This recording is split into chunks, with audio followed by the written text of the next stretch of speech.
السلام علیکم ورحمۃ اللہ وبرکاتہ۔ الحمد للہ رب العالمین والصلاة والسلام علی سید المرسلین وعلی آلہ وصحابہ اجمعین، اما بعد، فاعوذ باللہ من الشیطان الرجیم، بسم اللہ الرحمن الرحیم۔ محمد رسول اللہ والذین معه اشداء علی الکفار رحماء بینہم، صدق اللہ العظیم وصدق رسولہ النبی الکریم، ونحن علی ذلک لمن الشاہدین والشاکرین، والحمد للہ رب العالمین۔ آئیے سب سے پہلے مصطفیٰ جان رحمت، شمع بزم ہدایت، قاسم کنز نعمت، ہادی امت، محسن انسانیت، حق تعالی کی منت، مالک جنت، گل باغ رسالت، مہر چرخ نبوت، کہف روز مصیبت، قانون داں و قانون سازش شریعت کی بارگاہ بے کس پناہ میں درود و سلام پڑھنے کی سعادت کبریٰ حاصل کریں۔ پڑھیں صلی اللہ علی النبی الامی وآلہ وسلم، صلاۃ و سلاما علیک یا رسول اللہ، یا نبی اللہ، یا حبیب اللہ۔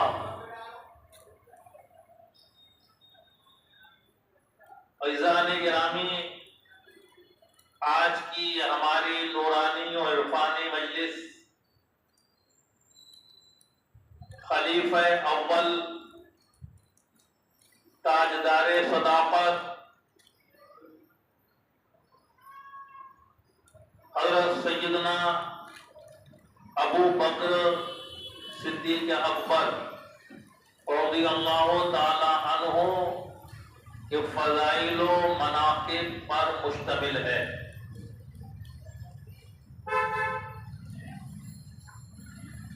استاد زمن حضرت علامہ مولانا حسن رضا خان علیہ رحمہ نے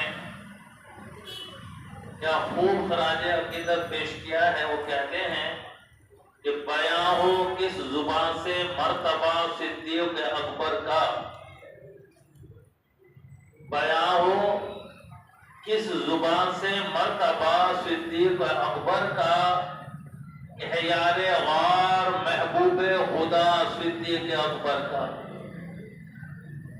اور لٹایا راہ حق میں گھر کئی بار اس محبت سے، لٹایا راہ حق میں گھر کئی بار اس محبت سے، کہ لٹ لٹ کر حسن گھر بن گیا صدیق اکبر کا، کہ لٹ لٹ کر حسن گھر بن گیا صدیق اکبر کا۔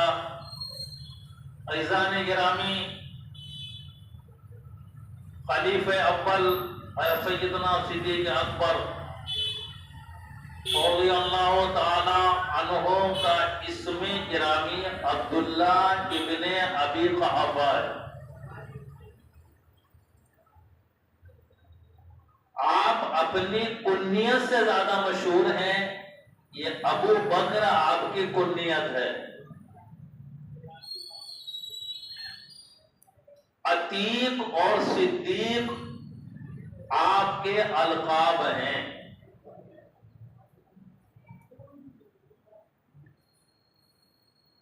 سیدنا صدیق اکبر رضی اللہ تعالی عنہ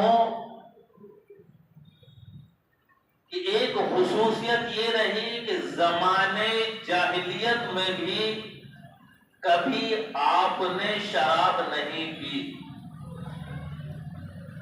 عرب کی وہ سوسائٹی کہ جہاں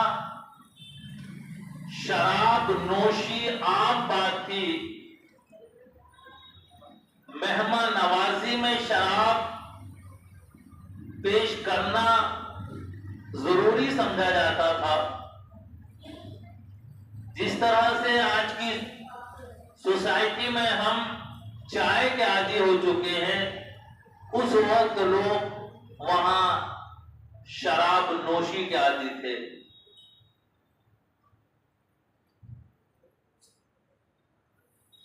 عزیزان گرامی، ایک مرتبہ سیدنا صدیق اکبر سے پوچھا گیا کہ اے ابو بکر، یہ بتائیے کیا آپ نے زمانے جاہلیت میں کبھی شراب پی؟ اسلام کے فروغ سے پہلے، اسلام کی اعلان ہونے سے پہلے، اعلان وہ سرکار نے فرمایا، اس سے پہلے کے زمانے میں بھی کیا آپ نے کبھی شراب پی؟ تو آپ نے ارشاد فرمایا کہ میں نے کبھی شراب نہیں پی۔ پوچھا گیا کیوں؟ تو آپ نے جواب عنایت فرمایا کہ اس کا سبب یہ ہے کہ میں اپنی مروت کو، اپنی شرم و حیا کو عزیز رکھتا تھا، اور شراب پینے کے بعد یہ چیزیں رخصت ہو جایا کرتی ہیں۔ جب آپ نے یہ بیان دیا تو عزیزان گرامی، بارگاہ رسالت سے اس کی تصدیق ہوئی، یعنی ابو بکر صدیق سچ کہتے ہیں۔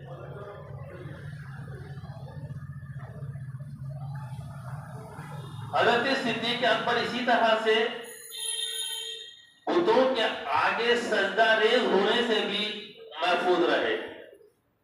یہ اللہ کی شان ہے، اللہ جس کی چاہے اس دور میں بھی حفاظت فرما دے۔ یہ اللہ کا کرم خاص تھا ان پر۔ ایک مرتبہ ان کے والد ابو قحافہ ان کے بچپن میں ان کو بت خانے میں لے گئے اور حکم دیا کہ بیٹا، یہ ہمارے بلند و بالا معبود ہیں، تم ان کو سجدہ کرو۔ تو اس وقت صدیق اکبر نے اس بڑے بت سے مخاطب ہو کر کہا کہ میں بھوکا ہوں تو مجھے کھانا دے، مجھے کپڑوں کی ضرورت ہے تو مجھے کپڑے دے، اور اگر یہ نہیں کر سکتا تو میں تجھ کو پتھر مار رہا ہوں، میری ماں سے اپنے آپ کو بچا لے۔ یہ کہہ کر کے آپ نے پتھر اٹھایا اور اس کو مار دیا، جس کی وہ تاب نہ لا سکا اور نیچے گر گیا مورتی۔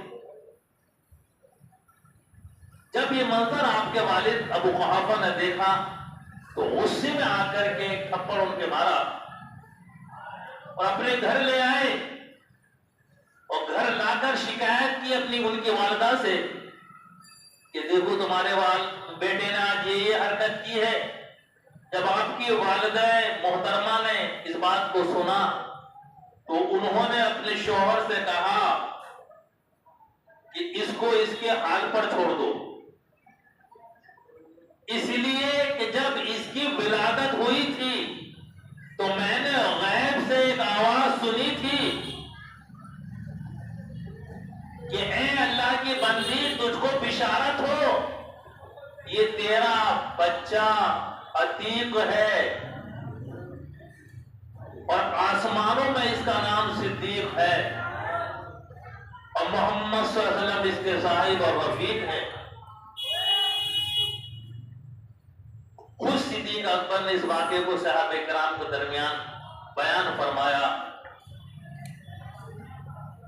آپ کے عتیق لقب کی وجہ ام المومنین حضرت عائشہ صدیقہ رضی اللہ تعالیٰ عنہ، جو آپ کی صاحبزادی بھی ہیں، بیان فرماتی ہیں کہ ایک مرتبہ میرے والد جب سرکار صلی اللہ علیہ وسلم کی بارگاہ میں حاضر ہوئے تو آپ نے ارشاد فرمایا کہ انتا عتیق اللہ من النار، یعنی اے ابو بکر تم اللہ کی طرف سے آگ سے آزاد ہو۔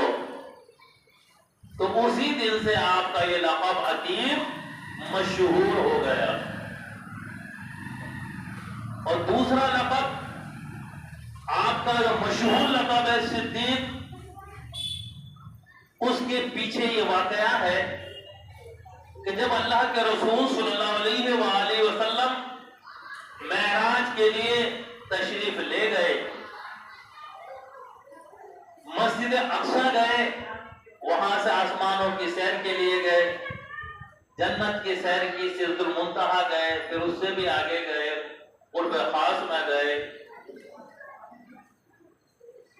دیدار الہی سے مشرف ہوئے، واپس آئے تو آپ نے واپسی پر جبریل امین سے کہا کہ جبرائیل، میری قوم میری ان باتوں کی تصدیق نہیں کرے گی، میں ان کے سامنے معراج کے واقعات بیان کروں گا تو ان کی سمجھ میں نہیں آئیں گے، تصدیق نہیں کریں گے، جھٹلائیں گے مجھ کو۔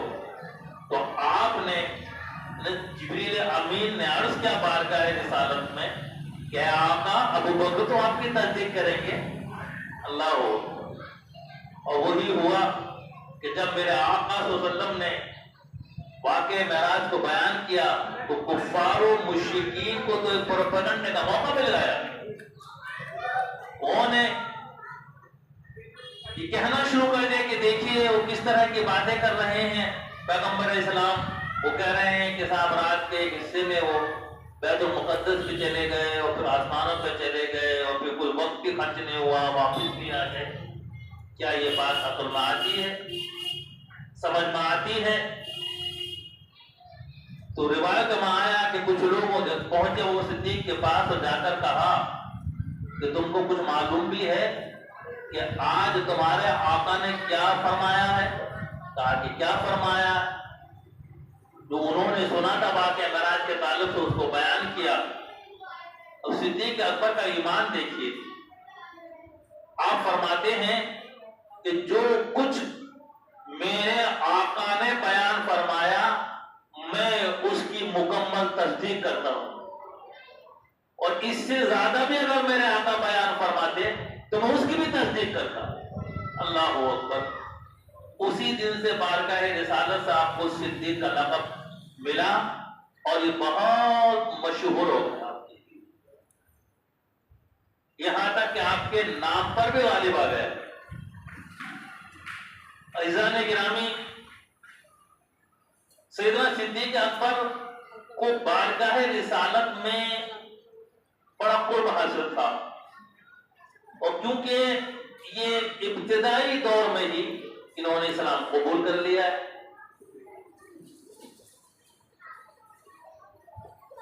ایک واقعہ یہ بیان کیا جاتا ہے آپ کے ایمان لانے کے حوالے سے کہ جس وقت اللہ کے رسول صلی اللہ علیہ وسلم نے اعلان نبوت فرمایا مکے کی سرزمین پر، تو اس وقت آپ قافلے تجارت میں ملک شام گئے ہوئے تھے۔ وہاں انہوں نے خواب میں دیکھا کہ چاند آسمان سے آیا اور ان کی گودی میں سما گیا۔ صبح کو تعبیر معلوم کرنے کے لیے ایک راہب کے پاس گئے۔ جب یہ راہب کے پاس پہنچے اور اپنا خواب سنایا تو اس نے ان کا نام پوچھا، ان کا قبیلہ پوچھا، خاندان پوچھا، وطن پوچھا۔ ساری باتیں پوچھنے کے بعد اس نے کہا کہ ابو بکر تم کو مبارک ہو کہ تم نبی آخر زمان صلی اللہ علیہ وسلم کا کلمہ پڑھو گے، اللہ ہو۔ اور نبی آخر زمان موعود ہو چکے، مبعوث ہو چکے، نبی آخر زمان نبی موعود تشریف لا چکے۔ عزیزان گرامی، سیدنا صدیق اکبر یہ خواب کی تعبیر سننے کے بعد بڑے مشتاق ہوئے بارگاہ رسالت میں حاضری کے، اور انہوں نے اپنے کام کو جلدی جلدی سمیٹنا شروع کیا۔ فوراً مکے کی سرزمین پر پہنچے، سامان رکھ کر کے پوچھا کیا کوئی واقعہ رونما ہوا ہے نا میرے پیچھے؟ بتایا گیا کہ ہاں محمد بن عبداللہ نے اعلان نبوت فرمایا ہے۔ سیدنا صدیق اکبر رضی اللہ عنہ کے سرکار صلی اللہ علیہ وسلم سے بہت اچھے معاملات تھے اعلان نبوت سے پہلے بھی، اور سرکار کے اوصاف سے اچھی طرح سے واقف تھے۔ فوراً بارگاہ رسالت میں حاضر ہوئے اور عرض کیا، یا رسول اللہ میں بھی کوئی معجزہ دیکھنا چاہتا ہوں تاکہ ایمان لے آؤں، کلمہ پڑھ لو آپ کا۔ سرکار نے ارشاد فرمایا کہ اے ابو بکر، ملک شام میں جو خواب دیکھا ہے اور راہب نے جو تمہیں تعبیر بتائی ہے، کیا اس کے بعد بھی کسی چیز کی حاجت رہ جاتی ہے؟ اللہ اکبر۔ سیدنا صدیق اکبر کلمہ پڑھ کر مشرف با اسلام ہو جاتے ہیں اور پھر ان کو رفاقت نصیب ہوئی جو انہیں کا حصہ تھا۔ سیدنا صدیق اکبر رضی اللہ تعالیٰ عنہ کی خوش نصیبی دیکھیے کہ اللہ کے رسول صلی اللہ علیہ وسلم صبح و شام آپ کے گھر پر جایا کرتے تھے۔ حدیث سے پاک حضرت عائشہ سے مروی ہے رضی اللہ تعالیٰ عنہ، فرماتی ہے کہ جب سے میں نے ہوش سنبھالا اپنے والدین کو دین کی پیروی کرتے ہوئے دیکھا، اور رسول اللہ صلی اللہ علیہ وسلم روزانہ صبح و شام ہمارے گھر جایا کرتے تھے۔ اللہ ہو، کیا محبت کی سرکار کو۔ سیدنا صدیق اکبر رضی اللہ عنہ کے پاس جب آپ نے اسلام قبول کیا، اس وقت حضرت عائشہ کی روایت کے مطابق رضی اللہ تعالی عنہ 40,000 درہم یا دینار تھے، کیونکہ سرکار صلی اللہ علیہ وسلم کی مکی زندگی میں زیادہ ضرورت تھی اسلام کو مال کی، کیونکہ جو غلام ہوتے تھے، کمزور لوگ ہوتے تھے، ان پر بڑا ظلم کیا جاتا تھا، ان کو آزاد کرانے کا مسئلہ تھا۔ سیدنا صدیق اکبر نے بہت سے غلاموں کو آزاد کرایا اور انہی غلاموں میں حضرت سیدنا بلال رضی اللہ تعالیٰ عنہ بھی ہیں، ان کو بھی سیدنا صدیق اکبر ہی نے آزاد کرایا تھا پیسے دے کر، اور غلام کے بدلے غلام دے کر۔ عزیزان گرامی، میں آقا صلی اللہ علیہ وسلم ارشاد فرماتے ہیں کہ جس نے ہم پر کبھی کوئی احسان کیا، ہم نے اس کے احسان کا بدلہ چکا دیا، سوائے ابو بکر کے احسان کے، کہ ان کا ہم پر احسان باقی ہے اور ان کے احسان کا بدلہ اللہ رب العزت بروز قیامت کو عطا فرمائے گا۔ ایک مقام پر میرے آقا ارشاد فرماتے ہیں کہ جتنا ابو بکر کے مال نے مجھے نفع دیا، اتنا کسی کے مال نے مجھے نفع نہیں دیا۔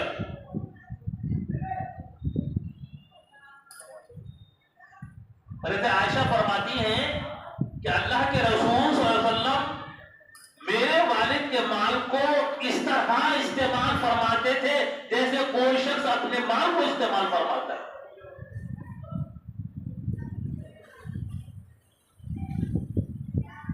ایک مرتبہ سیدنا صدیق اکبر رضی اللہ تعالیٰ عنہ حضرت فاروق اعظم رضی اللہ تعالیٰ عنہ کے درمیان چشمک ہو گئی۔ سیدنا صدیق اکبر رحم دل انسان تھے، اسی لیے آپ نے پہل کی اور حضرت فاروق اعظم سے معذرت طلب کی، لیکن حضرت فاروق اعظم رضی اللہ تعالیٰ عنہ نے وہ معذرت قبول نہیں کی۔ اب سیدنا صدیق اکبر مجبور ہو کر ان کے گھر سے بارگاہ رسالت میں پہنچ گئے اور عریضہ پیش کر کہ یا رسول اللہ صلی اللہ تعالیٰ علیہ وسلم، میرے اور عمر کے درمیان کچھ باتیں ہو گئیں، میں نے پہل کرتے ہوئے ان سے معافی چاہی، لیکن انہوں نے میری معذرت کو قبول نہیں کیا۔ یہ سن کر پیارے آقا صلی اللہ علیہ وآلہ وسلم نے 3 مرتبہ ارشاد فرمایا، اللہ تم کو معاف فرمائے، اللہ تم کو معاف فرمائے۔ اللہ تم کو معاف فرمائے۔ ابھی یہ بات ہو ہی رہی تھی کہ حضرت فاروق اعظم کو احساس ندامت ہوا اور وہ ابو بکر کے گھر گئے، پتہ چلا وہ تو نہیں ہے، سرکار کی طرف ہیں، تو وہاں پر پہنچ گئے وہ۔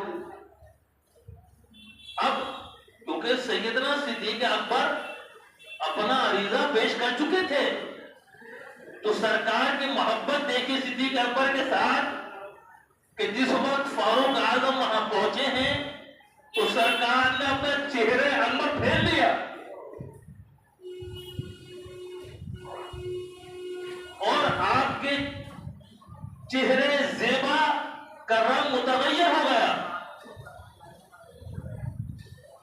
سیدنا فاروق اعظم رضی اللہ تعالیٰ عنہ دو زانو بیٹھ گئے، گھٹنوں کے بل دست بست عرض کرتے ہیں کہ یا رسول اللہ صلی اللہ علیہ وسلم میں ان سے زیادہ قصوروار ہوں۔ جب انہوں نے اپنی یہ معافی پیش کر دی تو سرکار نے ارشاد فرمایا، حضرت عمر سے مخاطب ہو کر آپ نے فرمایا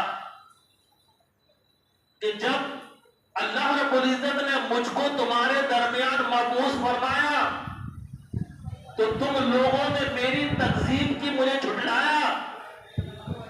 اس وقت ابو بکر نے میری تصدیق کی، جب مجھے مال کی ضرورت تھی تو ابو بکر نے اپنا مال قربان کیا۔ تو کیا تم ایسے شخص کو، میرے ایسے دوست کو اب چھوڑ دو گے؟ تو اس سے اندازہ ہوتا ہے کہ بارگاہ رسالت میں سیدنا صدیق اکبر اور ماموں کا کیا مقام تھا۔ آپ رسول اللہ کے بھی محبوب اور اللہ کے بھی محبوب۔ ایک مرتبہ سرکار صلی اللہ علیہ وآلہ وسلم ایک انگوٹھی دیتے ہیں صدیق اکبر کو اور ارشاد فرماتے ہیں کہ ابو بکر جاؤ، اس پر لا الہ الا اللہ نقش کرا لاؤ۔ سیدنا صدیق اکبر رضی اللہ تعالی عنہ نے وہ انگوٹھی لی اور جب نقاش کے یہاں پہنچے تو اس وقت آپ کی محبت نے یہ گوارا نہ کیا کہ سرکار کے نام کو اللہ کے نام سے جدا رکھا جائے۔ نقاش سے کہا کہ اس پر نقش کر لا الہ الا اللہ محمد رسول اللہ۔ اللہ اکبر۔ اب اس نے پورا کلمہ نقش کر دیا۔ صدیق اکبر اس انگوٹھی کو لے کر کے بارگاہ رسالت میں پہنچے، سرکار نے انگوٹھی کو ملاحظہ فرمایا تو اس میں لکھا ہوا تھا لا الہ الا اللہ محمد رسول اللہ ابو بکر صدیق۔ تو آپ نے دریافت کیا کہ اے ابو بکر، ہم نے تو لا الہ الا اللہ لکھنے کے لیے کہا تھا، یہ اضافہ کیسا ہے؟ اس پر تو تم نے ہمارا نام بھی لکھوایا اور اپنا نام بھی کندا کرا دیا۔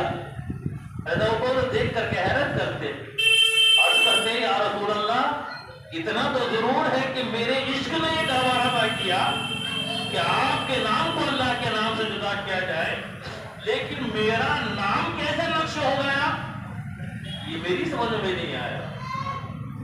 ابھی یہ گفتگو ہو ہی رہی تھی کہ جبریل امین حاضر بارگاہ رسالت ہوتے ہیں اور عرض کرتے ہیں کہ یا رسول اللہ صلی اللہ تعالی علیہ وسلم، جب ابو بکر کے عشق نے یہ گوارا نہ کیا کہ آپ کے نام کو اللہ رب العزت کے نام سے جدا کیا جائے تو اللہ کی غیرت کو یہ گوارا نہ ہوا کہ ابو بکر کے نام کو تمہارے نام سے علیحدہ رکھا جائے، یہ میں نے نقش کیا ہے۔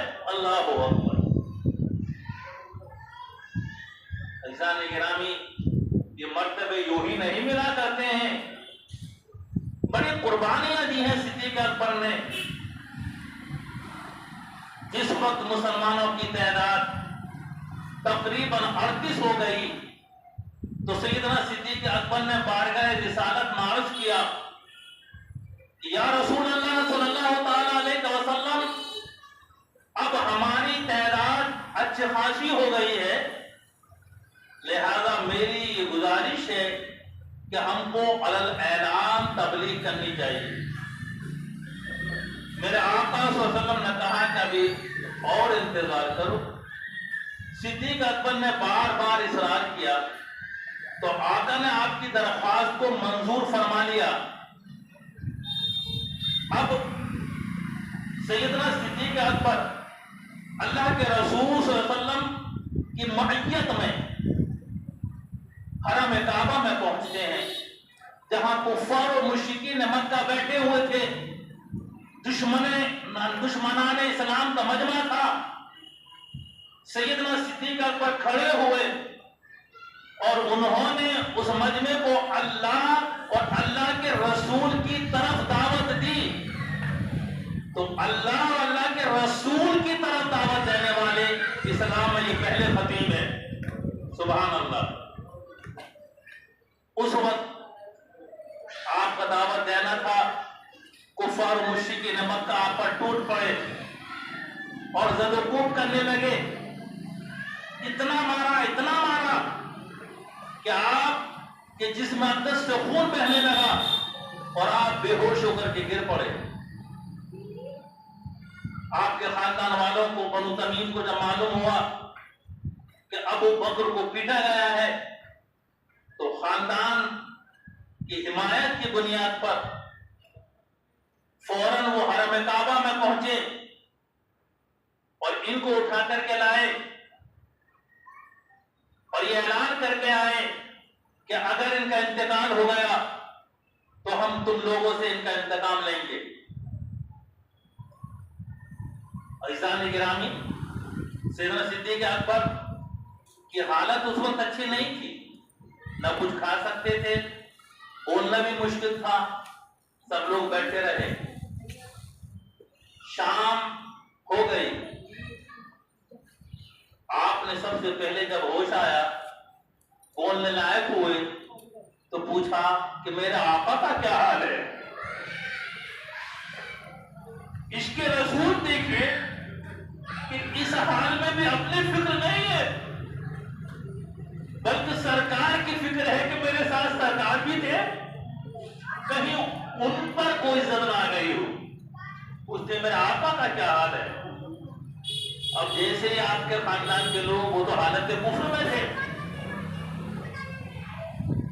خاندانی رشتے کی بنیاد پر حمایت میں آئے تھے، انہوں نے یہ سنا، وہ تو سمجھ رہے تھے کہ آج تو ایسا سانحہ ہو گیا کہ آج کے بعد ابو بکر اپنے آقا کا ساتھ چھوڑ دیں گے۔ لیکن انہیں کیا معلوم تھا کہ یہ وہ عاشق صادق ہے کہ اللہ کے فضل و کرم سے ہمیشہ ان کو ساتھ دینا ہے، انہیں یار غار بھی بننا ہے اور یار مزار بھی بننا ہے۔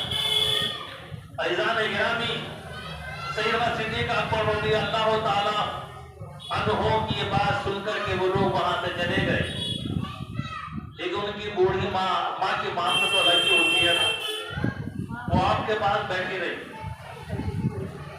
کہا بیٹا کچھ کھا لو۔ تو آپ فرماتے ہیں کہ اے میری ماں، میں اس وقت تک نہ کچھ کھاؤں گا نہ پیوں گا جب تک کہ اپنے آقا صلی اللہ علیہ وسلم کا دیدار نہ کر لوں گا۔ اے میری ماں، آپ جاؤ بنت خطاب کے پاس اور ام جمیل سے کہنا جا کر کے،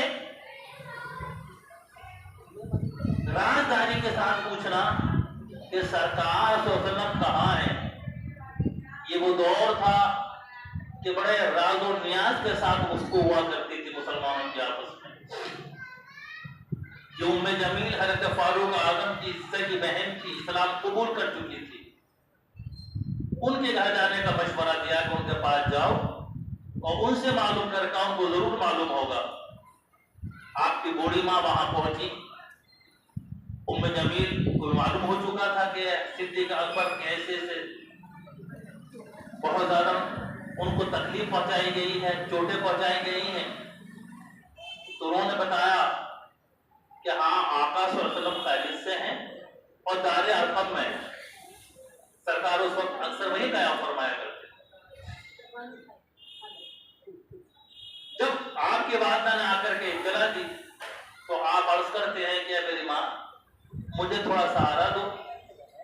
تکلیف ہے اور مجھے لے چلو میرے آقا کی بارگاہ میں۔ اب بوڑھی ماں کے ساتھ سیدنا صدیق اکبر آہستہ آہستہ قدموں سے بارگاہ رسالت میں حاضر ہوتے ہیں۔ رحمت عالم صلی اللہ علیہ وسلم نے جب اپنے عاشق کے صادق کو زخمی حالت میں بھی آتے ہوئے دیکھا تو آپ کھڑے ہو گئے، کھڑے ہو کر صدیق اکبر کا استقبال فرمایا۔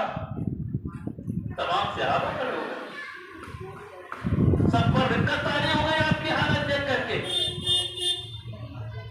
آپ خیریت کے بعد عرض کرتے ہیں کہ اللہ کے رسول صلی اللہ علیہ وآلہ وسلم، یہ میری والدہ میرے ساتھ بڑی محسنہ ہیں، بڑی مشفقہ ہیں۔ آپ اللہ کے محبوب ہیں، یہ ابھی حالت کفر میں ہیں، آپ ان کے لیے دعا کر دیجئے کہ اللہ رب العزت ان کو اسلام سے مشرف فرما دے۔ اللہ کے رسول صلی اللہ علیہ وآلہ وسلم نے اپنے دست کرم دعا کے لیے اٹھا دیے۔ بارگاہ خداوندی میں دعا کرنا تھا تو اس کا نتیجہ سب نے اپنی آنکھوں سے دیکھا کہ ادھر تو ابھی آقا کے ہاتھ نیچے نہیں آئے دعا کر کے، ادھر آپ کی والدہ کے زبان پکڑ میں طیبہ جاری ہو گیا۔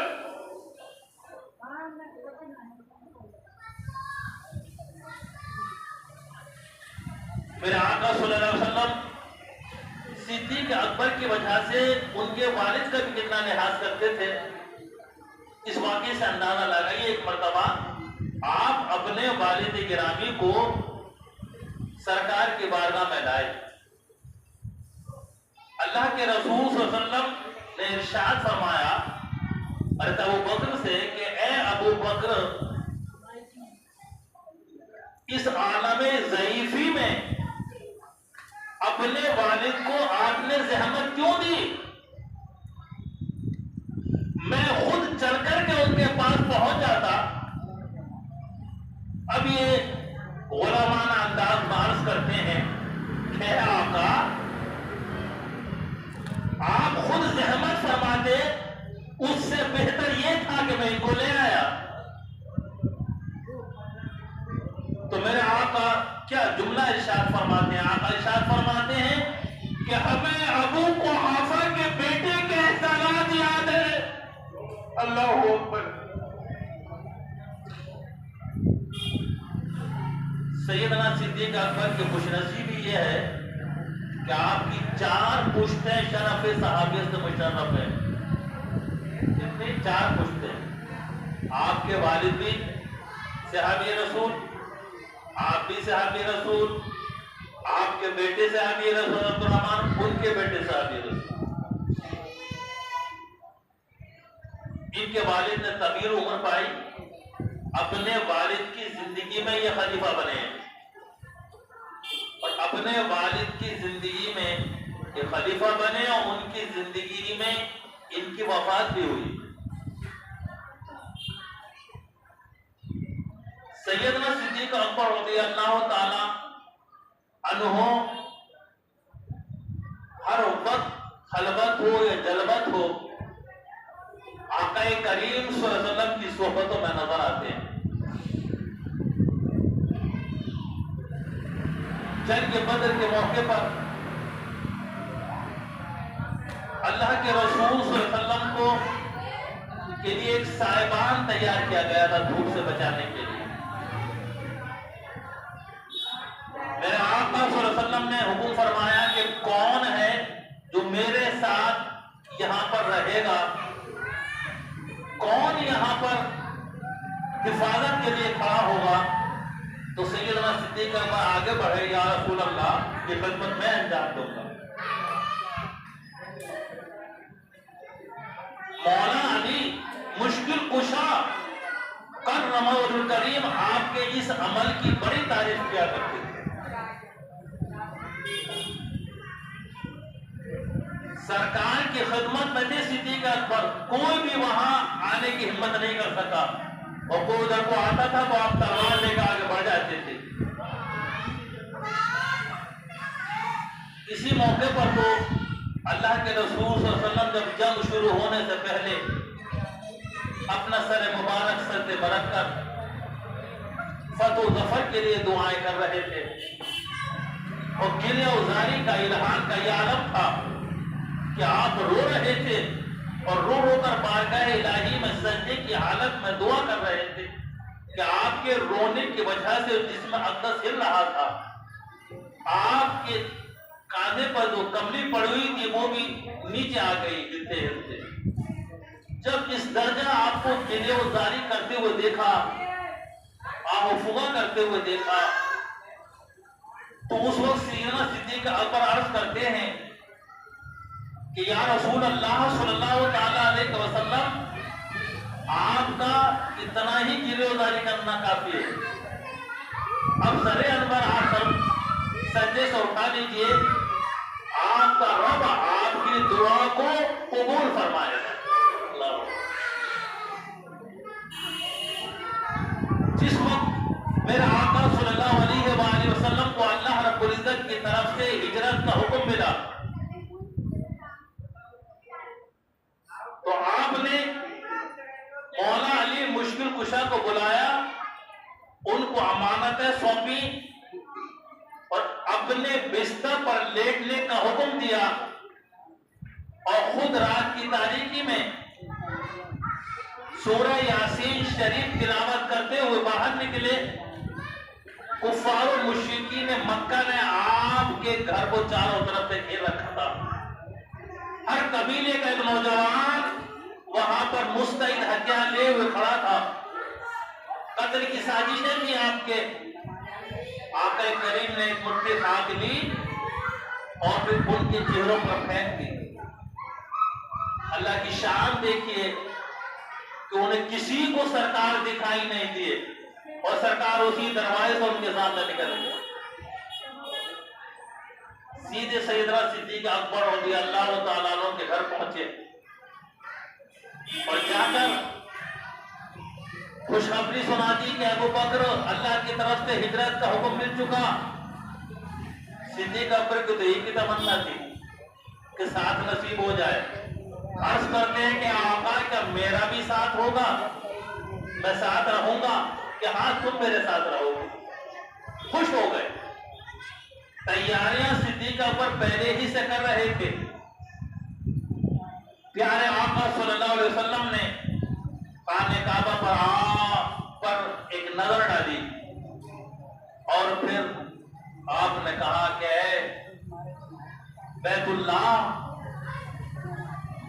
میں تجھے چھوڑ کر ہرگز نہ جاتا، لیکن یہ کفار و مشرکین مکہ مجھے تبلیغ نہیں کرنے دے. بڑی حسرت کے ساتھ آپ مکے سے روانہ ہوئے. سیدنا صدیق اکبر ساتھ میں ہیں. پروام یہ طے پایا کہ کفار و مشرکین مکہ تعاقب کریں گے، پیچھے آئیں گے رکاوٹ بننے کے لیے، گرفتار کرنے کے لیے.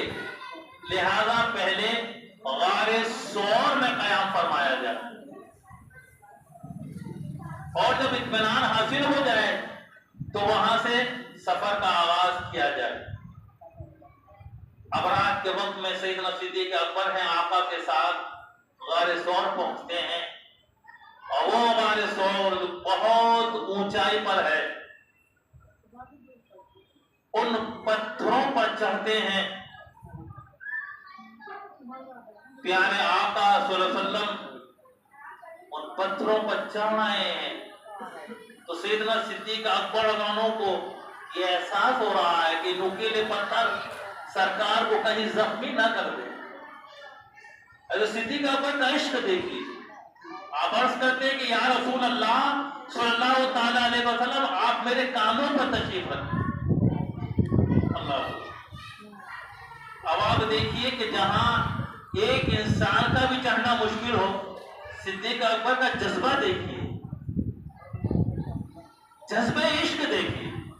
سرکار کو اپنے کاندھوں پر اٹھاتے ہیں اور پھر اس پہاڑ پر چڑھتے ہیں. اور سب سے اوپر بالائی حصے پر پہنچتے ہیں، وہی وہ غار ثور ہے کہ پیارے آقا صلی اللہ علیہ وسلم سے عرض کرتے ہیں کہ آقا پہلے میں اندر چلا جاؤں، اس کی صفائی کر دوں تاکہ کوئی تکلیف دہ چیز آپ کو تکلیف نہ پہنچا سکے۔ اندر پہنچتے ہیں، اس کو صاف کرتے ہیں، آقا کریم صلی اللہ علیہ وسلم کو پھر آواز دیتے ہیں آقا تشریف لے آئے۔ سرکار اندر تشریف لے جاتے اور سیدنا صدیق اکبر رضی اللہ تعالی عنہ کے زانوں پر سر انور رکھ کر کے سو جاتے۔ سیدنا صدیق اکبر رضی اللہ عنہ کا مقدر دیکھیے کہ ان کی آغوش محبت ہے اور کونین کے دولہ کا سر مبارک جس رحم کو قرآن رکھا جاتا ہے وہ رحم بھی قابل تعظیم ہو جاتی ہے۔ صدیق اکبر آپ کی عظمتوں کو سلام کہ آپ کے زانوں پر اللہ کا محبوب کا سر رکھا ہوا ہے۔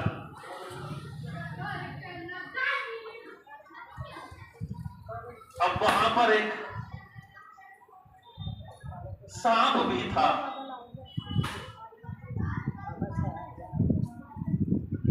علماء نے اس کو اپنے انداز میں لکھا ہے، صوفیہ اپنے انداز میں بیان کرتے ہیں، یا مجھے صوفیہ کا مطلب بڑا اچھا لگتا ہے، انداز پسند آتا ہے تو میں اس کو بیان کرتا ہوں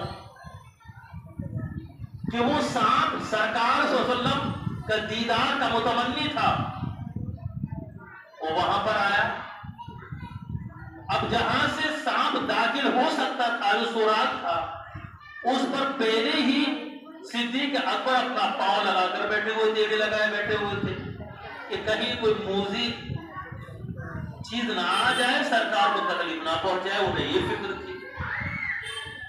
اب آپ دیکھیے تو ادھر تو وہ سانپ ہے، مارے وار ہے، وہ بھی دیدار مصطفیٰ کا طالب ہے، صوفیہ کا نقطہ نظر، اور ادھر سیدنا صدیق اکبر یار غار ہیں،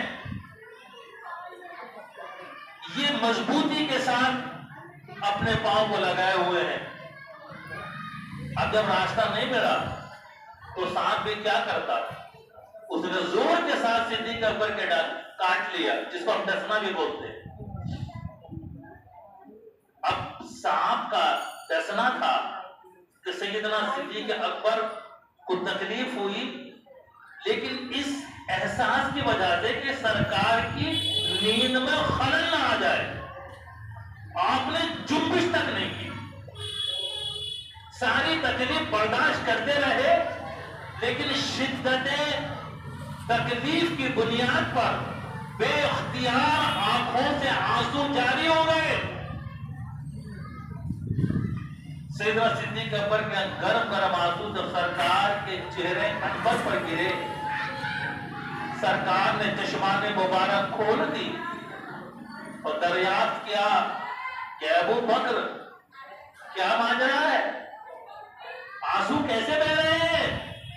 عرض کرتے ہیں کہ یا رسول اللہ مجھے ڈسا گیا ہے۔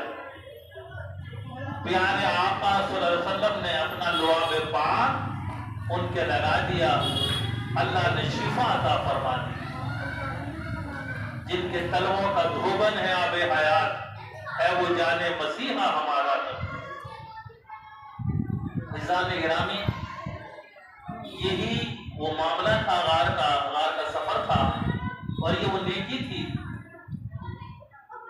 کہ اس کی بنیاد پر قرآن پاک میں آپ کے لیے لصاحبی کا لفظ آیا ہے، یعنی آپ کی صحابیت نص قرآنی سے ثابت ہے، جو اس کا انکار کرتا ہے وہ کافر ہے۔ اور ثانیہ نین آپ کو کہا گیا قرآن پاک میں، دو میں سے دوسرے صدیق اکبر کے لیے، اور پھر آپ کو فکر تھی سرکار کی جان کی، تو اس وقت آپ نے کو یہ تردد ہو رہا تھا کہیں سے دشمن نہ پہنچ جائے، سرکار کو نقصان نہ پہنچ جائے، تو اس گھبراہٹ کے عالم میں اللہ رب العزت نے ان پر سکینہ نازل فرمایا، معنا کہ اللہ ہمارے ساتھ، لا تحزن، غم نہ کرو، ان اللہ معنا، کہ غم نہ کرو اے ابو بکر، اللہ ہمارے ساتھ ہے۔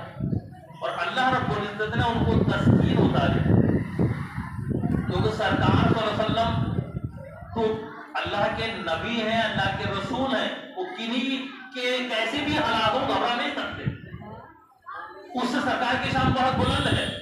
تو جو وہاں سکینہ نازل ہوا ہے، علماء نے لکھا ہے صدیق اکبر کے پر ہی نازل ہوا، آپ کو تسکین بخش دی گئی کہ آپ کا بہت بلند مقام و مرتبہ ہے۔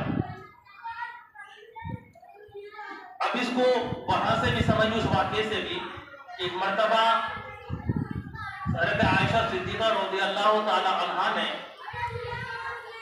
پیارے آقا صلی اللہ علیہ وسلم سے دریافت کیا کہ آقا جتنے آسمان میں تارے ہیں کیا اتنی بھی کسی کی نیکیاں ہیں؟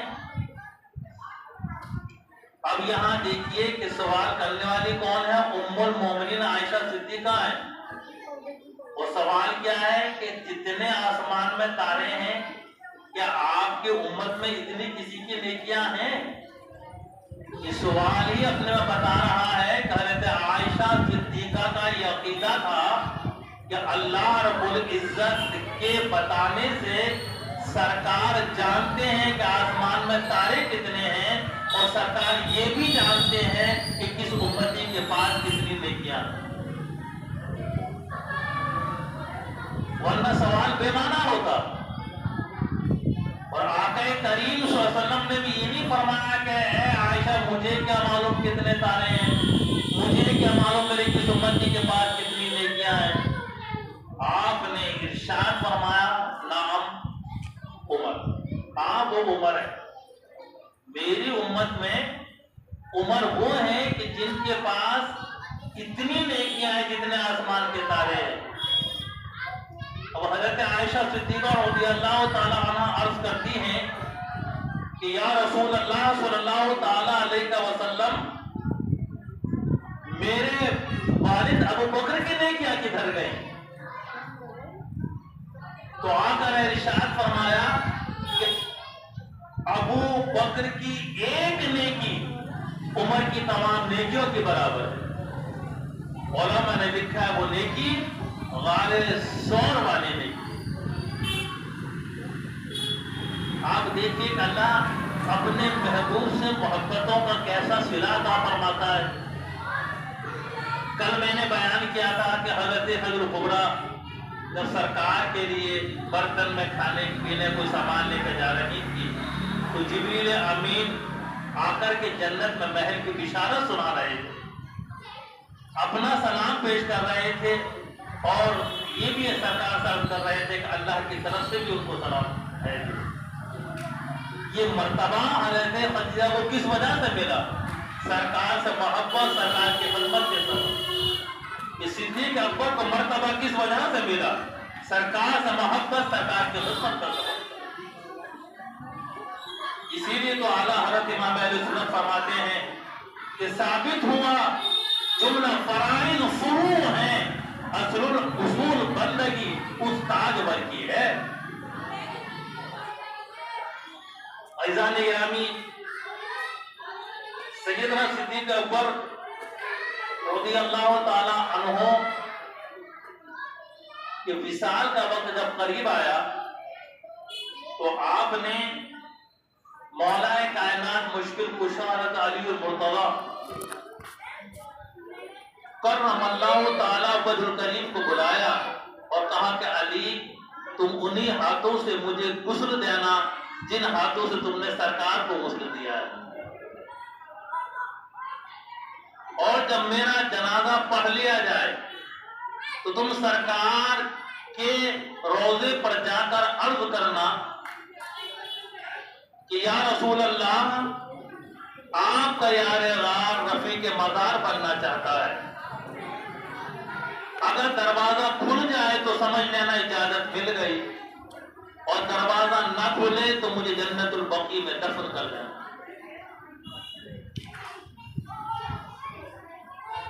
آپ کے وصیت کے مطابق آپ کا جنازہ تیار ہو گیا، تو اس کو روز رسول اللہ کے سامنے لے کر رکھ دیا۔ مولا علی نے بآواز بلند فرمایا کہ یا رسول اللہ، یہ ابو بکر صدیق کا جنازہ ہے، آپ سے اجازت چاہ رہا ہے۔ دروازہ اچانک کھلا اور سب نے اس غیبی آواز کو بھی سنا کہ محبوب کا مشتاق ہے، محبوب کو محبوب کے پاس پہنچا دے۔ اللہ اکبر۔ عزیزان گرامی، سیدنا صدیق اکبر رضی اللہ تعالیٰ عنہ آج بھی سرکار صلی اللہ علیہ وسلم کے پہلو میں آرام فرما ہے۔ اس سے بڑی خوش نصیبی اور کیا ہو سکتی؟ آج جب زائرین وہاں پر جاتے ہیں حج عمرے کے لیے، زیارت کے لیے، تو پہلے سرکار کی بارگاہ میں سلام پیش کرتے ہیں، پھر شیخین کی بارگاہ میں سلام پیش کرتے ہیں۔ عزیزان گرامی، آپ خلیفہ کیسے بنے؟ یہ ٹاپک تھوڑا تاریخی ہوتا ہے، خشک بھی ہوتا ہے، لیکن اب بڑی ضرورت محسوس ہو رہی ہے اس دور میں۔ سوشل میڈیا کا دور ہے، کہیں کوئی کسی انداز میں کہہ رہا ہے، کوئی کسی انداز میں کہہ رہا ہے۔ ہمارا مذہب راہ اعتدال پر ہے۔ یہ اللہ کا فضل و کرم ہے کہ ہم اہل بیت نبوت کے بھی غلام ہیں اور ان کے صحابہ کے بھی غلام ہیں۔ اللہ کا فضل ہے، جتنا ہم اس کا شکر ادا کریں کم ہے۔ اللہ کے رسول صلی اللہ علیہ وسلم نے جب اس دنیا سے پردہ فرمایا تو ثقیفہ بنو سعد میں انصار جمع ہوئے اور ادھر یہ بات طے پانے لگی کہ سرکار صلی اللہ علیہ وسلم کے بعد خلیفہ کون بنے گا۔ ابھی تو آپ جانتے ہیں کہ صحابہ میں دو قسمیں تھیں، ایک مہاجرین جو ہجرت کر کے مکے سے مدینہ گئے تھے، اور دوسرے انصار جو وہیں کے رہنے والے تھے، انہوں نے ان کی مدد کی تھی، اس لیے ان کو انصار کہا جاتا ہے۔ انصار کی تعداد زیادہ تھی مدینہ شریف میں، مہاجرین تو کم تعداد میں تھے۔ تو پیارے آقا صلی اللہ علیہ وسلم کے وصال کے بعد وہ چاہتے تھے کہ خلافت اب ہمیں ملنی چاہیے، تعداد ہماری زیادہ ہے، بعض لوگوں کا خیال تھا۔ تو حضرت سیدنا فاروق اعظم رضی اللہ تعالیٰ عنہ کو یہ اطلاع ملی کہ ثقیفہ میں لوگ جمع ہیں اور خلافت کے معاملے میں میٹنگ چل رہی ہے، تو آپ نے ابو بکر صدیق کو کہا کہ چلو دیر مت کرو، میرے ساتھ وہاں پر چلتے ہیں۔ اس میں کوئی شک نہیں، اس کے صدیق اکبر حضرت فاروق اعظم کی نیت خیر پر مبنی تھی۔ وہ چاہتے تھے کہ کہیں ایسا نہ ہو کہ ان میں اپنے طور پر خلیفہ وہ منتخب کر لیں، تو یا تو پھر ہمیں ان کی بیعت کرنی ہوگی اگر انتشار سے بچانا ہے قوم مسلم کو، تو ورنہ پھر معاملات خراب ہو سکتے ہیں۔ لہذا صدیق اکبر اور حضرت فاروق اعظم ثقیفہ میں پہنچے۔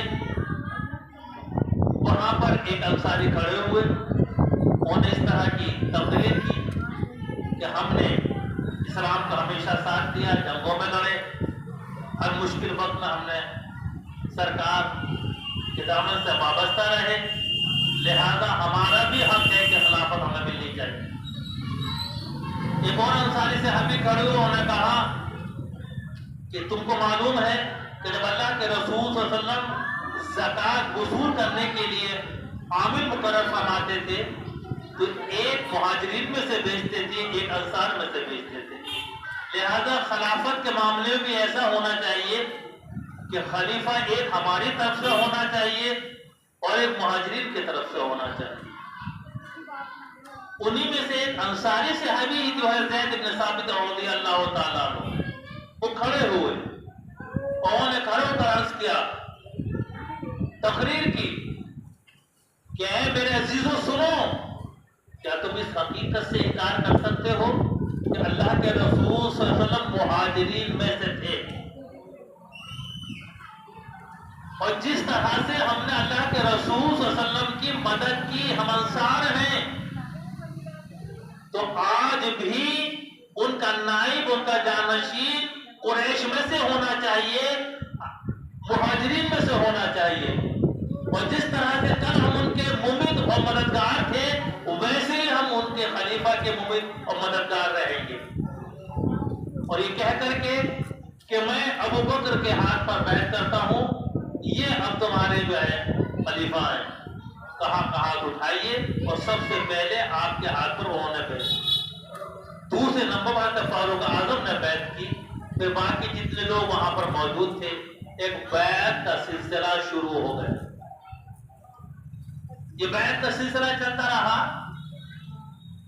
اور پھر کیونکہ بڑے نازک حالات تھے اس وقت، کسی بھی حاکم کا یا خلیفہ کا انتخاب اس وقت بہت ضروری تھا۔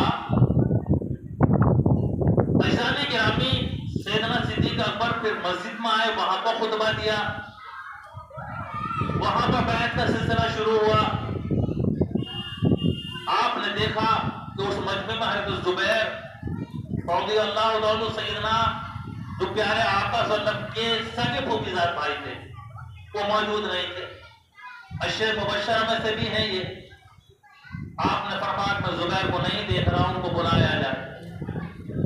لوگ گئے، حضرت زبیر کو بلا کر لائے۔ آپ نے کہا کہ حضرت زبیر سے کہ آپ اللہ کے رسول صلی اللہ علیہ وسلم کے صحابی ہیں، اور سرکار نے آپ کو اپنا حواری فرمایا تھا، یہ لقب ہے ان کا، جو بارگاہ رسالت سے ان کو عطا ہوا تھا۔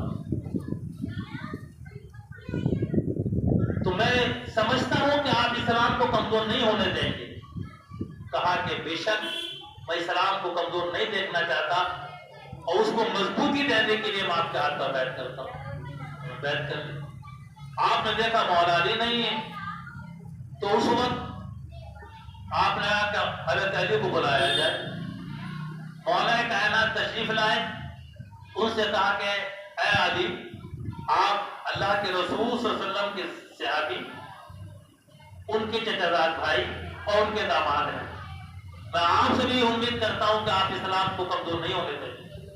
تو مولا علی آگے بڑھے، اور آپ نے فرمایا کہ میں آپ کے ہاتھ پر بیعت کرتا ہوں، اور یہ جملہ بھی ارشاد فرمایا کہ جب میرے آقا نے آپ کو آگے بڑھا دیا تو آپ کو پیچھے کون ہٹا سکتا ہے۔ اور یہ اشارہ آپ کا اس طرف تھا کہ اللہ کے رسول صلی اللہ علیہ وآلہ وسلم نے اپنی زندگی کے آخری ایام میں جو زمانے علالت تھا آپ کا، تقریباً 1 ہفتے کا وہ وقت ہے، اس وقت آپ نماز کے لیے مسجد میں تشریف نہیں لا سکتے تھے، کمزوری اور نقاہت کے سبب۔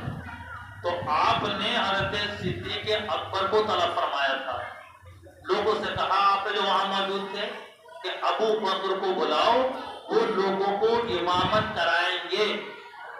اس پر ام المومنین حضرت عائشہ صدیقہ رضی اللہ تعالی عنہا نے عرض کیا کہ آقا آپ میرے والد کو مصلی امامت پر کھڑا نہ کریں، اس لیے کہ وہ بڑے رقیق القلب ہیں،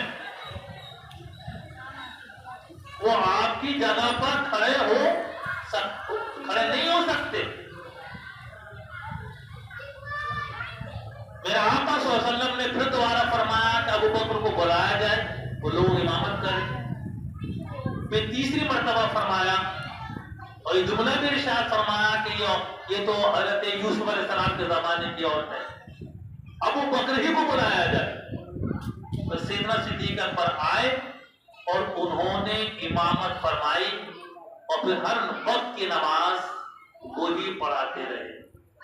عزیزان گرامی، سیدنا صدیق اکبر رضی اللہ تعالی عنہ ایک مرتبہ اسی موقع پر نماز پڑھا رہے تھے، پیارے آقا صلی اللہ علیہ وسلم نے اپنے حجرے سے، حجرے عائشہ میں آپ قیام فرما تھے، پردہ ہٹایا اور دیکھا سب لوگ نماز پڑھ رہے ہیں، سرکار کو نماز سے بڑی محبت تھی۔ اللہ اکبر، سرکار نے فرمایا نماز میری آنکھوں کی ٹھنڈک۔ یہ دیکھ کر کے کہ سب صحابہ نماز میں مشغول ہیں، سرکار کا چہرے انور خوشی سے تمتمانے لگا، خوش ہو گئے۔ اب ادھر صحابہ کرام کو یہ محسوس ہونے لگا کہ سرکار شاید تشریف لانے کا ارادہ رکھتے ہیں، اور سما یہاں تک بدلا کہ سیدنا صدیق اکبر رضی اللہ عنہ پیچھے آنے لگے، انہیں بھی یہ لگا سرکار آنے والے، پیچھے آنے لگے۔ تو سیدنا صدیق اکبر کے اس عمل پر میرے آقا نے ارشاد فرمایا اتموا صلاتکم، اشارہ کیا اور کہا اپنی نمازوں کو پورا کرو۔ اللہ اکبر۔ تو حضرت علی یہی فرمایا کرتے، بعد میں بھی آپ نے تشریف فرمائی ہے کہ جب آپ سے خلافت کے تعلق سے پوچھا گیا کہ اللہ کے رسول صلی اللہ علیہ وسلم نے نماز میں حضرت ابوبکر کو امام بنایا جو دین کے اصل ہے، تو ہم نے دنیا کے معاملات میں بھی حضرت صدیق اکبر کو اپنا خلیفہ منتخب کر دیا، اور سیدنا صدیق اکبر اور ان کی خلافت پر بعد میں کوئی اختلاف نہیں رہا۔ آپ کی خلافت کا زمانہ تقریباً 2 سال 3 مہینے 10 دن ہے۔ سیدنا صدیق اکبر کے سامنے بڑے چیلنجز تھے، کیونکہ یہ وہ موقع تھا کہ سرکار نے ادھر پردہ فرمایا، اور اپنے پردہ فرمانے سے پہلے سرکار نے ایک لشکر ملک شام کی طرف روانہ کیا تھا، جس کا پرچم حضرت اسامہ کو دیا گیا تھا۔ حضرت اسامہ اس کی قیادت فرما رہے تھے، اور خود سرکار نے اس پرچم کو اپنے دستے کرم سے باندھا تھا۔ ابھی یہ لشکر مدینے سے ایک منزل پر ہی پہنچا تھا کہ اللہ کے رسول صلی اللہ علیہ وسلم نے وصال فرمایا۔ آپ کے وصال کی جب خبر پہنچی تو حضرت اسامہ نے لشکر کو وہیں پر ٹھہرایا اور خود واپس آ گئے چند لوگوں کے ساتھ کہ دیکھیں بھی کیا ہوتا ہے، کیا حالات ہیں۔ سیدنا صدیق اکبر خلیفہ منتخب ہو چکے، ان کی بیعت ہو چکی، اب جو کچھ بھی حکم دینا تھا نائب و جانشین کے حیثیت سے صدیق اکبر کو فیصلہ لینا تھا۔ ہاں مشورہ سب کا ہو سکتا تھا، وہ تو اللہ کے رسول صلی اللہ علیہ وسلم بھی مشورہ فرمایا کرتے تھے، مشورہ کرنا سرکار کی سنت ٹھہرا۔ تو سیدنا صدیق اکبر نے بھی اس سنت پر عمل کرتے ہوئے صحابہ سے مشورہ کیا کہ کیا کیا جائے۔ تو اس وقت اکثر صحابہ کا یہ مشورہ ہوا کہ لشکر کو واپس بلا لیا جائے، اور اس کا سبب یہ ہے کہ جتنے بھی دشمنان اسلام ہیں اس موقع کے انتظار میں تھے کہ کب اللہ کے رسول صلی اللہ علیہ وسلم کے آگے بند ہوں، کب ہم مدینے پر حملہ کریں، تو مدینے پر حملہ ہو سکتا ہے۔ اس لیے جو دلاور نوجوان ہیں، جنگجو ہیں، سب اس لشکر میں گئے ہوئے ہیں، ایسے جنگجوؤں سے مدینے کو خالی کرنا عقل مندی نہیں ہے، ان کو واپس بلا لیا جائے۔ یہاں تک کہ فاروق اعظم کا بھی یہی مشورہ تھا، لیکن سیدنا صدیق اکبر اماموں کے سامنے اس سے بھی ایک بڑی چیز تھی، یہ تو عقل کا تقاضا تھا۔ اب یہاں عقل اور عشق کی جنگ تھی، اور یہ جنگ بھی بڑی عجیب ہر دور میں رہی ہے۔ حضرت ابراہیم علیہ السلام کے زمانے میں دیکھ لیں، میدان کربلا میں دیکھ لیں، کہیں بھی دیکھیں گے عشق اور عقل کی جنگ رہی ہے۔ اقبال نے تو بہت کچھ لکھا ہے اس پر جو ہے۔ عزیزان گرامی، حضرت صدیق اکبر کو عقلی اعتبار سے مشورہ دیا جا رہا تھا، روک لیا جائے، عقل کا تقاضا یہی تھا کہ لشکر کو واپس بلا لیا جائے۔ لیکن سیدنا صدیق اکبر نے جو الفاظ اس وقت اپنا فیصلہ سناتے وقت ادا کیے ہیں، اس سے ان کے عشق رسول کی بو آ رہی ہے۔ آپ نے ارشاد فرمایا کہ ابو قحافہ کے بیٹے میں ہمت نہیں ہے کہ جس پرچم کو اللہ کے رسول صلی اللہ علیہ وسلم اپنے دستے کرم سے باندھ چکی ہے ان کو کھول دے۔ میرے اندر یہ ہمت نہیں۔ اب دلیل بھی کوئی عقلی نہیں دی ہے، یہاں پر عشق رسول کی دلیل دی ہے کہ جس پرچم کو سرکار نے اپنے دستے کرم سے باندھا ہے، ابو قحافہ کا بیٹا اس کو کھول نہیں سکتا۔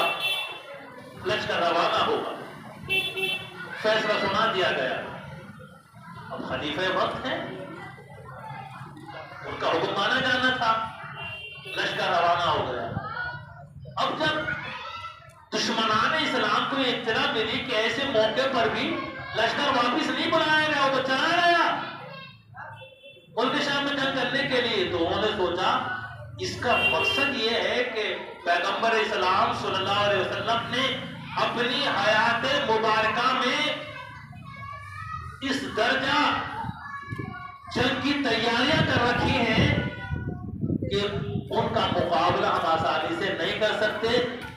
اب پہلے انتظار کر لیں، دیکھ لیں کہ جنگ میں کیا نتیجہ نکلتا ہے۔ یہ لشکر اسلام گیا ہے، آخر یہ فاتح و منصور بن کر واپس آتا ہے یا اس کو شکست ہوتی ہے، انتظار کیا۔ اللہ رب العزت کی شان دیکھی کہ اللہ رب العزت نے اپنے محبوب کے صدقے میں، جو اب تک تو سب کو معلوم تھا سرکار کے سامنے جنگ پر جنگ ہوتی رہے، فتح ہوتے رہے، اللہ نے مسلمانوں کو فتح یاب فرمایا۔ اب جو لوگ مدینے پر اٹیک کرنے کا ارادہ رکھتے تھے وہ ہمت ہار گئے، ان کی پلاننگ بدل گئی، اب ان کی ہمت نہیں ہوئی۔ لیکن ساتھ ہی دو فتنے اور کھڑے ہو گئے۔ کچھ وہ لوگ جو بڑے ضعیف الایمان تھے، نئے نئے اسلام میں داخل ہوئے تھے، وہ پھر واپس اپنے مذہب میں جانے لگے، جس کو فتنہ ارتداد کے نام سے تاریخ میں جانا جاتا ہے، وہ مرتد ہونے لگے، اسلام سے پھرنے لگے۔ دوسرے اسی موقع پر کچھ وہ لوگ کہ جو مرتد تو علی اعلان نہیں ہوئے، لیکن انہوں نے زکات دینے سے انکار کر دیا کہ اب زکات نہیں دیں گے۔ اس موقع پر بھی آپ نے مشورہ کیا، تو اب ظاہر ہے کہ مرتد کی سزا تو قتل ہی ہے، تو ان سے تو جنگ جائز تھی، سب کو معلوم۔ اب مسئلہ یہ تھا کہ مانعین زکات کا کیا جائے، زکات کا انکار کر رہے ہیں۔ تو سیدنا صدیق اکبر انہوں نے اس وقت بھی کہا جبکہ یہ نرمی کا مشورہ ان کو دیا جا رہا تھا کہ اس وقت نرمی سے کام لیا جائے، سختی سے کام نہ لیا جائے۔ آپ نے کہا یہ نہیں ہو سکتا، نماز میں زکات میں فرق نہیں ہونے دوں گا، جیسے نماز فرض ہے ویسے ہی زکات فرض ہے، اور اگر کوئی اللہ کے رسول صلی اللہ علیہ وسلم کے سامنے ایک رسی یا بکری کا بچہ بھی زکات میں دیتا تھا اور اگر نہیں دے گا، زکات سے انکار کرے گا، تو اس سے میں جہاد کروں گا۔ عزیزان گرامی، آپ دیکھیں زکات کا مسئلہ کتنا سخت ہے کہ مانعین زکات سے سیدنا صدیق اکبر رضی اللہ تعالی عنہ نے ایسے جنگ فرمائی ہے، ایسے جہاد فرمایا ہے جیسے کافروں سے کیا جاتا ہے۔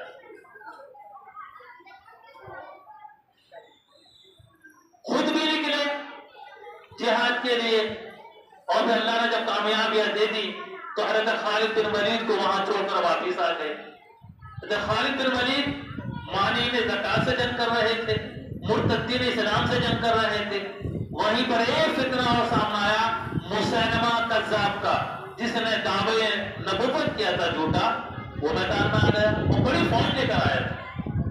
جنگ یمامہ بہت زبردست جنگ ہوئی، اتنی تعداد تھی، مجھے حیرت ہوتی ہے، میں یہ تاریخ پڑھ رہا تھا ایک دن تو میں سوچ رہا تھا کہ بتائیے نبوت کا دعویٰ کرنے کے لیے پہلے کو بھی کتنے فالوورز ہو جاتے ہیں دنیا میں، اس دور میں بھی کتنے فالوورز تھے اس کے، سوچیے ایک بڑی فوج لے کر آئے تھے وہ میدان جنگ میں۔ انہوں نے جو حملہ کیا ہے تو مسلمانوں کے پاؤں کھڑ گئے ہیں پہلے تو، لیکن مسلمان اپنے آپ کو سنبھالا۔ جو پرانے مطلب جنگجو تھے، ہمارے سینئر صحابہ تھے، انہوں نے للکارا کہ ہم سرکار کے سامنے ایسے نہیں لگتے تھے، جب ہمارے قدم بڑھتے تو پیچھے نہیں ہٹتے تھے، بڑھتے چلے جاتے تھے۔ وہ آگے بڑھے، نوجوان نے پیچھے بڑھے اور پھر زوردار حملہ کیا، اللہ نے فتح عطا فرما دی۔ 150 سال کی اس کی عمر ہوئی اس ظالم کی، اور اللہ کی شان دیکھیے کہ جناب وحشی رضی اللہ تعالیٰ عنہ کہ جنہوں نے حضرت امیر حمزہ کو شہید کیا تھا، بعد میں اسلام قبول کر لیا، اس لیے میں رضی اللہ تعالیٰ عنہ کہہ رہا ہوں ان کے ہاتھ سے وہ مارا گیا مسلمہ۔ ان کی بڑی تمنا تھی کہ کوئی کام ایسا ہو جائے جو میرے اس گناہ کا کفارہ ہو جائے، اللہ ہو، اور مجھے تسلی ہو جائے۔ عزیزان گرامی، سیدنا صدیق اکبر رضی اللہ عنہ کہ اس فیصلے کو بعد میں سب نے سراہا اور بڑی تعریف کی اور تحسین کی، اور سب نے مانا کہ اگر سیدنا صدیق اکبر رضی اللہ عنہ اس وقت سختی سے کام نہ لیتے تو اسلام کی بہاریں باقی نہیں رہ سکتی۔ یہ پہلے کسی نے زکوٰۃ کا انکار کیا، کوئی حج کا انکار کر دیتا، کوئی کسی چیز کا انکار کر دیتا، کوئی کسی چیز کا، سب کو چھوٹ ملتی رہتی، تو اسلام اپنی شان و شوکت کے ساتھ کیسے باقی رہ پاتا؟ یہ حضرت صدیق اکبر انہوں کا بہت بڑا کارنامہ ہے۔ عزیزان میں گرامی، سیدنا صدیق اکبر رضی اللہ تعالی عنہ سے کرامات کا ظہور بھی ہوا۔ ان میں سے ایک کرامت تو یہ ہے کہ ایک مرتبہ آپ بارگاہ رسالت سے اہل صفہ میں سے 3 مہمانوں کو اپنے گھر لائے کھانے کے لیے، اور ان کو اپنے گھر بٹھایا، اور ان کو کام کا پھر بارگاہ رسالت میں آ گئے، اور بیوی سے کہا کھانا تیار کر کے ان کے سامنے رکھو۔ کھانا لایا گیا، ان مہمانوں نے کہا یہ تو نہیں ہو سکتا، جب تک حضرت نہیں آئیں گے تب تک ہم کھانا نہیں کھائیں گے۔ آپ تاخیر سے تشریف لائے، کہا اب تک کھانا نہیں کھلایا مہمانوں کو، ہم نے تو کھانا پیش کیا، اہل خانہ نے کہا وہ نے کھانا کھانے سے انکار کر دیا۔ تو آپ نے کہا کہ ٹھیک ہے کھانا کھائیے۔ جب کھانا شروع کیا تو سیدنا صدیق اکبر انہوں فرماتے ہیں کہ جتنا کھانا کھایا جاتا تھا اس سے زیادہ کھانا بڑھتا چلا جاتا تھا۔ تینوں نے شکم سیر ہو کر کھانا کھایا، اور میں نے جب وہ کھانا بچ گیا لے جا کر اپنے بیوی کو دکھایا تو انہوں نے کہا کہ یہ تو کھانا پہلے سے کئی گنا زیادہ۔ اس کھانے کو سیدنا صدیق اکبر انہوں بارگاہ رسالت میں لے گئے، سرکار صلی اللہ علیہ وسلم نے اس میں سے تناول فرمایا اور جتنے صحابہ وہاں موجود سب کو کھلایا۔ تو کھانے کا اس درجہ بڑھ جانا یہ سیدنا صدیق اکبر رضی اللہ عنہ کی عظیم کرامت ہے، اور کرامات صحابہ ہی میں اس کو نقل بھی کیا گیا ہے، جو کتابیں لکھی گئی ہیں۔ اسی طرح آپ نے وصال سے پہلے ام المومنین حضرت عائشہ صدیقہ رضی اللہ تعالی عنہا کو بلایا اور کہا کہ اے بیٹی میں نے تمہیں 20 وسق کھجوریں ہبہ کی تھی، یعنی صدیق اکبر نے اپنی بیٹی کو ہبہ کی تھی، کھجوریں دی تھی کہ یہ تم مالک ہو ان کی 20 وسق کھجوریں، جس کے تقریباً جب حساب لگایا کیلکولیٹ کیا گیا تو اس وقت کے حساب سے 10 کنٹل کے آس پاس بیٹھتے، 10-12 کنٹل، تو کافی کھجوریں تھیں، وہی بات کی تھی۔ آپ کہتے ہیں کہ بیٹی تم نے ان کو توڑوایا ہی نہیں، اس پر قبضہ ہی نہیں کیا، اب میرا آخری وقت ہے تو اب وہ مال بھی سب وارثوں کا ہو گیا، تو مانے دی تو اچھا ہوتا، میں تو ہبہ کرتی تھی۔ حضرت عائشہ صدیقہ کہتی کہ اے ابو جان اگر اس سے بھی زیادہ مال ہوتا تو میں اس کو اب نہ دیتی، سب وارثوں کا تقسیم ہوگا۔ کہا کہ ٹھیک ہے بیٹی، اس کو تم اپنے 2 بھائی اور 2 بہنوں اور تم تقسیم کر دینا۔ حضرت عائشہ حیرت کے ساتھ پوچھتی ہے کہ 2 بھائی ہیں میرے، ٹھیک ہے، لیکن میرے تو حضرت اسماء ایک ہی بہن ہے، یہ دوسری بہن کا کس کا ذکر کر رہے ہیں آپ؟ تو آپ نے فرمایا کہ بنت خارجہ جو میری بیوی ہے ان کے پیٹ میں بچہ ہے اور میں دیکھ رہا ہوں کہ بیٹی پیدا ہو۔ اللہ، اب یہ وہ علم ہے جس کو مافل ارحام کا علم کہا جاتا ہے، کہ ماں کے پیٹ میں کیا ہے، اس میں کوئی شک نہیں، قرآن کی آیت پر ہمارا ایمان ہے کہ اس کا علم اللہ کے سوا کسی کو نہیں ہے۔ قیامت کب آئے گی، ماں کے پیٹ میں کیا ہے، کون کہاں مرے گا، کل کیا ہوگا وغیرہ، تو یہ وہ علوم غیبیہ ہیں جس میں فرمایا گیا کہ اللہ کے سوا کوئی نہیں جانتا۔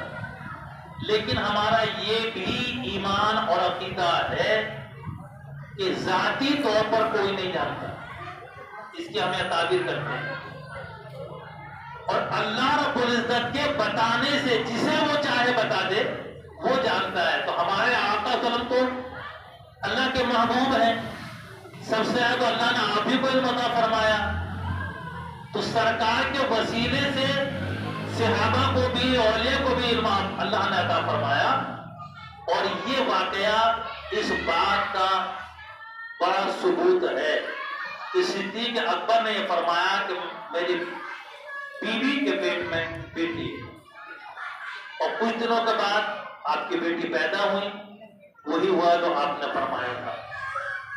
عزیزان گرامی، پورے واقعہ صدیق اکبر کے پڑھ لیجیے، آپ نے سنے، اس کا لب لباب میں آپ کو پیش کر دوں۔ حدیث قدسی ہے کہ لا یؤمن احدکم حتی اکون احب الیہ من والدہ وولدہ والناس اجمعین۔ حدیث قدسی وہ ہوتی ہے کہ جو اللہ کا فرمان ہوتا ہے اور زبان مصطفیٰ اس کو بیان کرتی ہے۔ فرمایا گیا کہ تم میں سے اس وقت تک کوئی مومن نہیں ہو سکتا جب تک کہ اللہ کے رسول صلی اللہ علیہ وسلم، اس کے ماں باپ، اس کی اولاد اور لوگوں میں سب سے زیادہ محبوب نہ ہو جائے۔ یعنی ایک انسان اس وقت تک کوئی مسلمان مومن ہو ہی نہیں سکتا۔ شرط کیا ہے کہ ضروری ہے، لازم ہے، سرکار سے کیسی محبت کی جائے، اپنے ماں باپ سے زیادہ محبت کی جائے، اپنی اولاد سے زیادہ سرکار سے محبت کی جائے، اور دنیا میں تمام انسانوں سے زیادہ بڑھ کر سرکار سے محبت کی جائے۔ یہ بڑی مشہور حدیث پاک ہے۔ حضرت صدیق اکبر کی پوری زندگی اس کے چاروں طرف آپ کو گھومتے ملے۔ ایک واقعہ مجھے پھر تاریخ سے یاد آ گیا، آپ کے صحابہ تھے حضرت عبد الرحمن رضی اللہ تعالیٰ عنہ۔ جب جنگ بدر ہوئی ہے تو یہ اسلام قبول نہیں کیا تھا، اس وقت حضرت عبد الرحمن یہ کفار و مشرکین کے لشکر میں لڑنے کے لیے آئے تھے، اور سیدنا صدیق اکبر ظاہر ہے کہ مسلمانوں کی طرف سے جہاد فرما رہے تھے اپنے آقا کے ساتھ۔ تو کہتے ہیں بعد میں جنگ بدر کا ذکر چھڑا، جب انہوں نے اسلام قبول کر لیا، ہوتے ہی یہ تاریخ کے واقعات بیان کیے جاتے ہیں، تبصرے ہوتے ہیں، تذکرے ہوتے ہیں۔